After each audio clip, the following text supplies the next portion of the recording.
ጠቅላይ ሚኒስትር አብይ አህመድ በአፍሪካ ህብረት የሰው ሰራሽ አስተውሎት እና የዲጂታል ጤና ዘርፍ መሪ ሆነው ተሾሙ።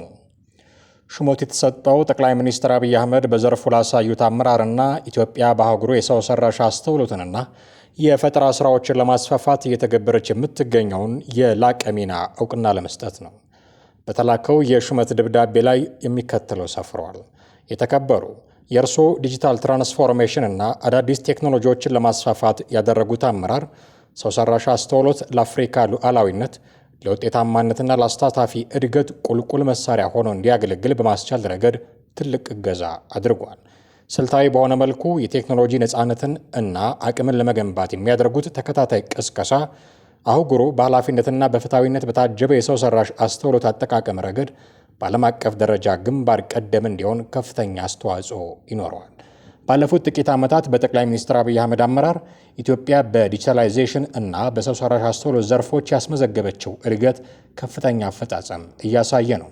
የዲጂታል መሠረተ ልማትን ማስፋፋት፣ የኢ-መንግስት አገልግሎቶችን ሥራ ላይ መዋል፣ በፈጠራ ስነ ምህዳር ላይ መዋዕለ ንዋይ ማፍሰስ፣ የሰው ሰራሽ አስተውሎት ኢንስቲትዩትን ማቋቋም እንዲሁም ሀገራዊ የሰው ሰራሽ አስተውሎት ስትራቴጂ መንደፍ ለለውጡ ጠንካራ መሰረት የጣሉ ተግባራት ናቸውም ተብሏል። በተጨማሪም ራሱን የቻለ የሰው ሰራሽ አስተውሎት ዩኒቨርሲቲ ለማቋቋም የታቀደው እቅድ ምርምርን፣ የክህሎት ልማትንና አህጉራዊ ትብብርን ይበልጥ እንደሚያጠናክርም ይጠበቃል። በእነዚህ መሰረታዊ እውነቶች የተነሳ ነው ጠቅላይ ሚኒስትሩ አዲስ አፍሪካዊ ሹመት እንዲሰጣቸው የሆነው።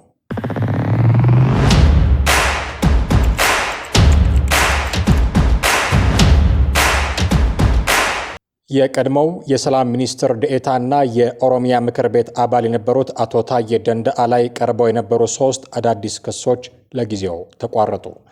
ህገወጥ ጦር መሳሪያ ይዞ በመገኘት እስር የተበየነባቸው አቶ ታዬ መንግስታዊ ስርዓትን በኃይል ለመናድ፣ መከላከያ ሰራዊት ላይ ሐሰተኛ ወሬ መንዛት፣ መንግስትን ማጣጣልና መስደብ የሚሉ ተደራራቢ ክሶች ቀርበውባቸው ነበር። አቃቤ ሕግ በታዬ ላይ ያቀረበባቸውን ክሶች ማቋረጡን ያስታወቀው ትናንት ረቡዕ ሚያዝያ 14 ቀን 2018 ዓ.ም በነበረው ቀጠሮ መሰረት ጠቅላይ ፍርድ ቤት አንደኛ ወንጀል ይግባኝ ሰሚ ችሎት በተገኙበት ሰዓት እንደሆነ አቶ አበራ ንጉሱ ተናግረዋል። በአዳዲሶቹ ክሶች ላይ ለጠቅላይ ፍርድ ቤት ይግባኝ ያቀርበው እንደነበር ያስታወሱት የአቶ ታዬ ጠበቃ አቶ አበራ ንጉስ ከፍተኛ ፍርድ ቤት ያቀረቡት የዋስትና መብት ጥያቄ ውድቅ በማድረጉ ይግባኝ መጠየቃቸውን ገልጸዋል። ዋስትናው ይገባናል፣ ዋስትና የሚከለክል ጉዳይ አይደለም ሲሉ ይግባኝ ማለታቸውን የገለጹት ጠበቃው ሁለተኛ ደግሞ አቶ ታዬ ደንደአ የጨፌ ኦሮሚያ አባል በመሆናቸው ያለመከሰስ መብታቸው ሳይነሳ የቀረበ ክስ ስለሆነ ውድቅ ይደረግ ብለው ለከፍተኛ ፍርድ ቤቱ ቢያቀርቡም እንዳልተቀበላቸው አስታውሰዋል። ይህንን ተቃውመን ይግባኝ ብለን በክርክር ሂደት ላይ ነበርን ያሉት ጠበቃ አበራ ትናንት ረቡዕ ጠቅላይ ፍርድ ቤቱ የተገኙት ዳኞች የተካሄደውን ክርክር ሰምተው የሰጡትን ውሳኔ ለማድመጥ እንደነበረ ይናገራሉ። በአጋጣሚ ግን ጠቅላይ አቃቤ ሕጉ እየተከራከርንበት ላለው የይግባኝ መዝገብ ምክንያት የሆነው የስር ፍርድ ቤት ክስ እንዲነሳ ስለወሰኑ ክሱ ይቋረጥልን ብለው አቀርበዋል። ችሎቱም የአቃቤ ሕጉን ጥያቄ መነሻ በማድረግ የይግባኝ ክርክር ውሳኔ መስማት ሳያስፈልግ ክሱ መቋረጡን አሳውቆ መዝገቡ ተዘግቷል ብለዋል። አቃቤ ሕጉ ክሱ እንዲቋረጥለት ሲጠይቅ ያቀረበው ምክንያት ምን እንደሆነ የተጠየቁት ጠበቃ አበራ የተሰጠ ምክንያት እንደሌለ በመግለጽ ለጊዜው ተቋርጧል መባሉን ለፍርድ ቤት መናገራቸውን አስረድተዋል።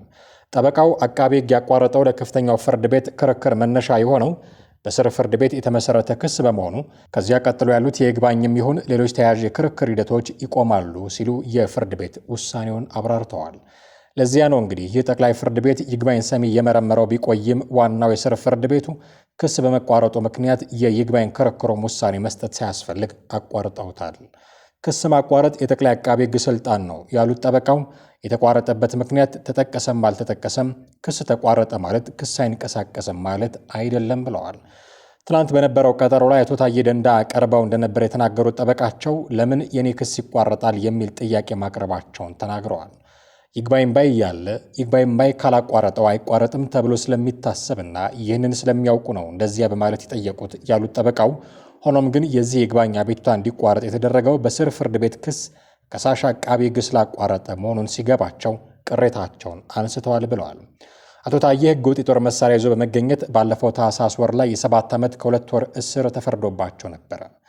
ከዚህ ላይ ይግባኝ ካሉ በኋላ ወደ 4 ዓመት ዝቅ ካለላቸው በኋላ እስር ላይ ሆነው እየተከራከሩ ነው።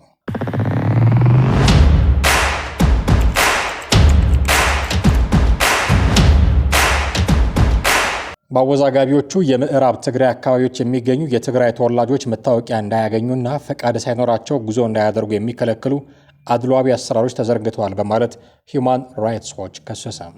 ዓለም አቀፉ የሰብአዊ መብቶች ተሟጋች ተቋም የኢትዮጵያ አጋር የሆኑ አካላት እንደ ኮሎኔል ደመቀ ዘውዱ ያሉ አመራሮችን ኢላማ ያደረገ ማዕቀብ እንዲጥሉም ጠይቋል። የሰብአዊ መብት ድርጅቱ የኢትዮጵያ ባለሥልጣናትና አጋሮቻቸው በአካባቢው የሚኖሩ የትግራይ ተወላጆችን እንደ ሁለተኛ ዜጋ የሚያደርገውን አያያዝ ችላ ለማለት የወሰኑ ይመስላል ሲል ወቅሷል። የኢትዮጵያ መንግሥት በሂውማን ራይትስ ዎች ሰዎች ሪፖርት ላይ እስካሁን ድረስ ምንም ያለው ነገር የለም።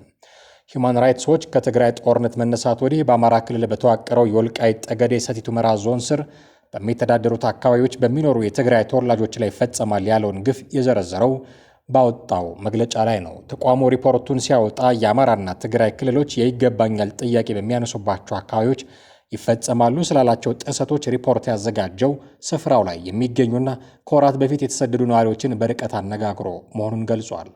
ከእርዳታ ሰራተኞች፣ ዲፕሎማቶችና ሌሎች ባለሙያዎችን መረጃ እንዳሰባሰበም ጠቅሷል። በትግራይ ጦርነት ወቅት በመቶ ሺዎች የሚቆጠሩ ነዋሪዎች ከእነዚህ አካባቢዎች በግዳጅ መፈናቀላቸውን ያስታወሰው መግለጫው የትግራይ ተወላጆች አሁንም ድረስ በባለስልጣናትና የጸጥታ ኃይሎች ጥሰት እየተፈጸመባቸው ነው ሲል ከሷል። ባለስልጣናቱ የትግራይ ተወላጆች በዘፈቀደ እያሰሩና እንቅስቃሴያቸውን፣ የስራ ዕድላቸውን እንዲሁም አገልግሎቶችን የማግኘት መብታቸውን በከፍተኛ ሁኔታ የሚገድብ አድሏዊ አሰራር እየዘረጉ ነው ብሏል። የሂውማን ራይትስ ዎች የአፍሪካ ምክትል ዳይሬክተር ላቲሺያ ባደር በምዕራብ ትግራይ የሚገኙ የትግራይ ተወላጆች በሁሉም የህይወት ዘርፎቻቸው ላይ ከፍተኛና ከሰብአዊነት የሚያጎድል እገዳዎች እየተጣሉባቸው ነው ሲሉ ተናግረዋል። እንደ የሰብአዊ መብት ተሟጋች ተቋም ገለጻ በአካባቢዎቹ የሚኖሩ የትግራይ ተወላጆች ከከተማቸው ለቀው ለመሄድ ከዞን አስተዳደሩ ጊዜያዊ ፈቃድ ማግኘት አለባቸው። ይህንን ፈቃድ ማግኘትም አስቸጋሪ እንደሆነ ከነዋሪዎቹ መስማቱን የጠቀሰው ሪፖርቱ የአካባቢው ባለስልጣናት ፈቃድ የሚሰጡት ከሕክምና ጋር የተያያዙ ምክንያቶች ወይንም ዕድሜያቸው የገፋ ቤተሰብ አባላትን ለመርዳት ሲሆን ብቻ ነው። ይህ ፈቃድ የሌላቸው ነዋሪዎች መዘዋወር የሚችሉት በሚኖሩበት ወረዳና ሁመራ ከተማ ውስጥ ብቻ እንደሆነ የሚገልጽ የጉዞ ሰነድ መመልከቱንም ተቋሙ አስታውቋል።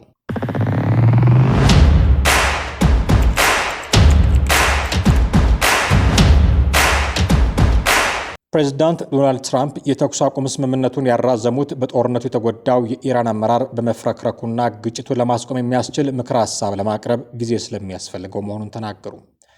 በተጨማሪም አሜሪካ ወደ ኢራን ወደቦች የሚገቡ ሆነ የሚወጡ መርከቦች ላይ የጣለችው ክልከላ አሁንም ተፈጻሚ እንደሚሆን ተናግረዋል። ይህ እርምጃ ኢራን ላይ ምጣኔ ሀብታዊ ጫና ለመፍጠር ያሰበ ሲሆን ቴሄራን በበኩሏ እንደ ጦርነት እርምጃ ቆጥረዋለች። የዋይት ሀውስ ፕሬስ ሴክሬታሪያት ካሮሊን ሌቪት የአሜሪካ እቅድ እየሰራ መሆኑን ለጋዜጠኞች ተናግረዋል።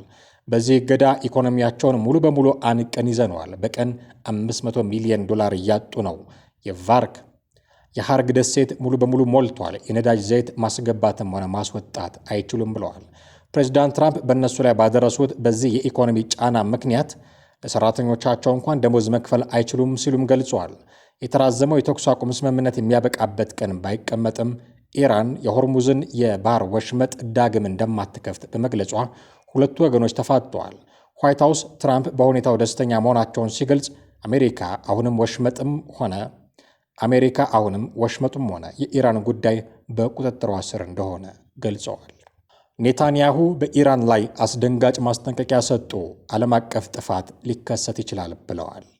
የእስራኤል ጠቅላይ ሚኒስትር ቤንያሚን ኔታንያሁ የኢራን አመራሮች በዓለም ላይ ከፍተኛ የታሪክ ጠባሳ ሊጥል የሚችል አደገኛ ስጋት መሆናቸውን በድጋሚ በማሳሰብ ጥብቅ ማስጠንቀቂያ አስተላልፈዋል። ጠቅላይ ሚኒስትሩ ኢራን የኒውክሌር ጦር መሳሪያ ባለቤት ለመሆን የምታደርገው ጥረት ለእስራኤል ሕልውና ቀጥተኛ ስጋት መሆኑን ገልጸው ይህ እንዳይሳካ እስራኤል ማንኛውንም እርምጃ ለመውሰድ ወደ ኋላ እንደማትል አስታውቀዋል።